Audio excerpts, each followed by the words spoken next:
ആന്റണി സർക്കാരിന്റെ കാലത്തെ ശിവഗിരി മഠത്തിലുണ്ടായ പോലീസ് നടപടി ഇപ്പോൾ വീണ്ടും വലിയ ചർച്ചയായി മാറിയിരിക്കുകയാണ്. നമുക്കിപ്പോൾ മഠാധിപതി സ്വാമി സച്ചിദാനന്ദ കൂടി ചേരുന്നുണ്ട്.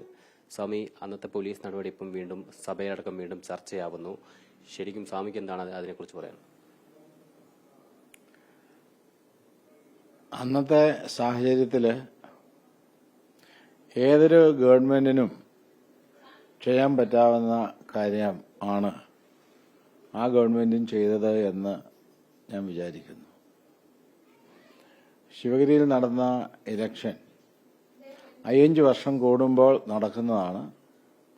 വിജയികൾക്ക് ഭരണ കൈമാറ്റം നടക്കുന്നത് സ്വാഭാവികമാണ്. പക്ഷെ ആ പ്രാവശ്യം ഇലക്ഷൻ നടന്നപ്പോൾ പരാജയപ്പെട്ട ആളുകൾ വിജയികളായവർക്ക് ഭരണ കൈമാറ്റം നടത്തുവാൻ തയ്യാറായില്ല. അതിനവർ പറഞ്ഞത് വിജയിച്ചു വന്ന ആളുകൾ ഹിന്ദുവൽക്കരണം നടത്തും, കാവ്യവൽക്കരണം നടത്തും, അവർ സവർണ മേധാവിത്വം വെച്ച് പുലർത്തുന്നവരാണ് എന്നൊക്കെയാണ്. ശിവഗിരി മഠത്തെ സംബന്ധിച്ച് ഗുരുവിന്റെ കാലത്തും അതിനുശേഷവും അന്നും ഇന്നും ഒന്നും ജാതീയത ശിവഗിരിക്കില്ല. ശിവഗിരിയിൽ നായരും നമ്പൂരിയും ഈഴവനും പുലയനും പറയനും ക്രിസ്ത്യാനിയും മുസ്ലിം ഉണ്ട്. എല്ലാവരും ഇന്നും ശിവഗിരിയിലുണ്ട്. അന്ന് ജയിച്ചു വന്ന ആളുകൾക്ക് ഭരണ കൈമാറ്റം നടത്താതിരിക്കുവാൻ തടസ്സവാദങ്ങൾ ഉന്നയിച്ചപ്പോൾ ജയിച്ചു വന്ന പ്രകാശാൻ സ്വാമി കോടതിയെ സമീപിച്ചു. കീഴ്ക്കോടതികളിലും ഹൈക്കോടതിയിലും മറ്റും പോയി. എല്ലാ കോടതിയും സ്വാമിക്ക് അനുകൂലമായി തന്നെ വിധി പ്രസ്താവനയുണ്ടായി. അപ്പോൾ വിധി നടപ്പിലാക്കുവാൻ വേണ്ടി ആമീൻ സ്വാമിയോടൊപ്പം ശിവഗിരിയിലെത്തി. പല പ്രാവശ്യം ശ്രമിച്ചിട്ടും ഭരണ കൈമാറ്റം നടത്താൻ തയ്യാറായില്ല.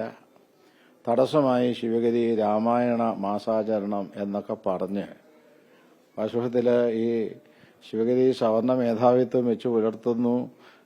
ജയിച്ചവർക്ക് ജയിച്ചു വന്നവര് അങ്ങനെ വന്നാൽ ഈ മേധാവിത്വം വെച്ച് പുലർത്തും എന്നൊക്കെ പ്രചരിപ്പിച്ചിരുന്ന ആളുകൾ തന്നെയാണ് അവിടെ രാമായണ മാസാചരണമൊക്കെ നടത്തി അതിന്റെ തടസ്സം സൃഷ്ടിച്ചുകൊണ്ടിരുന്നത്. അവസാനം കോടതി ബലം പ്രയോഗിച്ച് തന്നെ ഭരണ കൈമാറ്റം നടത്തുവാനുള്ള നിർദ്ദേശം നൽകി എന്നാണ് ഞാൻ മനസ്സിലാക്കിയിട്ടുള്ളത്. ശിവഗിരിയിലപ്പോ ഗുരുദേവ ഭക്തന്മാർ മാത്രമല്ല, SNDP യോഗത്തിന്റെ പ്രവർത്തകർ മാത്രമല്ല, ശിവഗിരിയിൽ ഒരിക്കൽ പോലും വരാത്ത ആളുകൾ, അതിനു മുൻപോ അതിനു ശേഷമോ അവർ വന്നിട്ടില്ല.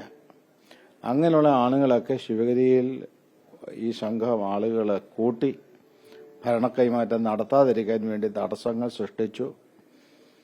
അപ്പോൾ പോലീസിന്റെ അനിവാര്യത സൃഷ്ടമായി എന്നാണ് ഞാൻ മനസ്സിലാക്കിയിട്ടുള്ളത്. ഭരണ കൈമാറ്റം നടത്തുന്നതിന് വേണ്ടി അവിടെ ചെന്നപ്പോൾ അവരെ കല്ലെറിയുകയും പിന്നെ പല രൂപത്തിൽ ആക്രമിക്കുകയും ചെയ്തപ്പോഴായിരിക്കാം എല്ലാവരെയും ദുഃഖിപ്പിക്കുന്ന രൂപത്തിലുള്ള ഈ പോലീസ് നടപടികളൊക്കെ ഉണ്ടായത് എന്ന് മനസ്സിലാക്കുന്നു. പറയുന്നത് പോലെ പോലീസ് അതിക്രമം, ലാത്തിച്ചാർജ് അടക്കം ഉണ്ടായിട്ടുണ്ട്. അപ്പോൾ അത്തരം വലിയൊരു കാര്യത്തിലേക്ക് പോകേണ്ടതുണ്ടായിരുന്നു. അന്നത്തെ സാഹചര്യത്തിൽ അത് അനിവാര്യമായിരുന്നു. കാരണം ശിവഗിരിയിൽ തമ്പടിച്ചിരുന്ന അങ്ങനെയുള്ള ആളുകളാണ്. പിറ്റേ ദിവസം പത്രത്തില് ഹെഡിങ് വന്നത് മഹാസമാധി തകർത്തവർക്ക് മാപ്പില്ല എന്നാണ്. അപ്പോ മഹാസമാധിയെ ഒരു കേടുപാട് പോലും ഇല്ലാതെ അന്നത്തെ പോലീസുകാരും ഗവൺമെന്റും സംരക്ഷിച്ചു. പക്ഷേ അവിടെ തകർക്കപ്പെടുന്നതിന് വേണ്ടിയുള്ള കുൽസിത ശ്രമങ്ങൾ അവിടെ തമ്പടിച്ചിരുന്ന ആളുകൾ ചെയ്തു എന്നാണ് അറിയുവാൻ സാധിച്ചത്. പിന്നീട് ഈ ജുഡീഷ്യൽ അന്വേഷണം അടക്കം ഇതുമായി ബന്ധപ്പെട്ട് നടന്നിരുന്നു. അതിൽ പ്രധാനമായും ജുഡീഷ്യൽ അന്വേഷണത്തിൽ സർക്കാരിന് വീഴ്ച, അതായത് പോലീസ് നടപടി അതൊരു പോലീസിന് ക്ലീൻ ചീറ്റ് നൽകിയെങ്കിൽ പോലും സർക്കാർ അല്ലെങ്കിൽ ആന്റണി സർക്കാരിന് വലിയ വീഴ്ചയുണ്ടായി, അല്ലെങ്കിൽ അന്ന് മന്ത്രിസഭ ഉപസമിതി അടക്കം കൃത്യമായ രീതിയിൽ ഫലപ്രദമായ രീതിയിൽ ഇടപെട്ടില്ല എന്നടക്കമുള്ള വിമർശനങ്ങൾ ഈ ജുഡീഷ്യൽ അന്വേഷണത്തിന്റെ ഭാഗമായിട്ടുണ്ടായിരുന്നു. ആ രീതിയിലുള്ള സംഭവം എനിക്ക് അതിനെക്കുറിച്ച് കൂടുതൽ അറിയുവാൻ സാധിച്ചിട്ടില്ല. മന്ത്രിസഭയിലെ പല മന്ത്രിമാരും ശ്രീ പത്മനാഭൻ വക്കീൽ അടക്കമുള്ളവർ അന്ന് ശിവഗിരിയിൽ പല പ്രാവശ്യം വന്ന് അനുരഞ്ജന ചർച്ചകൾ പല പ്രാവശ്യം നടത്തിയതായിട്ട് എനിക്ക് മനസ്സിലാക്കുവാൻ സാധിച്ചിട്ടുണ്ട്. ചില അനുരഞ്ജന ചർച്ചകളിൽ ഞാനും അന്ന് പങ്കാളിയായിട്ടുള്ള ആളാണ്. പക്ഷെ അതുകൊണ്ടൊന്നും വഴിപ്പെടാതെ വന്ന ഒരു സാഹചര്യം, അതിലാണ് ഈ പോലീസ് നടപടി അനിവാര്യമായി വന്നത്. വാസ്തവത്തിൽ ഒരു സ്ഥലത്ത് പോലീസ് കയറുന്നുവെങ്കിൽ അവിടെ കയറുന്നതിനുള്ള സാഹചര്യം എന്തെങ്കിലും ഉണ്ടായിരിക്കണം. അങ്ങനെയുള്ള സാഹചര്യം സൃഷ്ടിച്ചവരാണ് അതിൽ തെറ്റുകാരായിട്ടുള്ളവർ.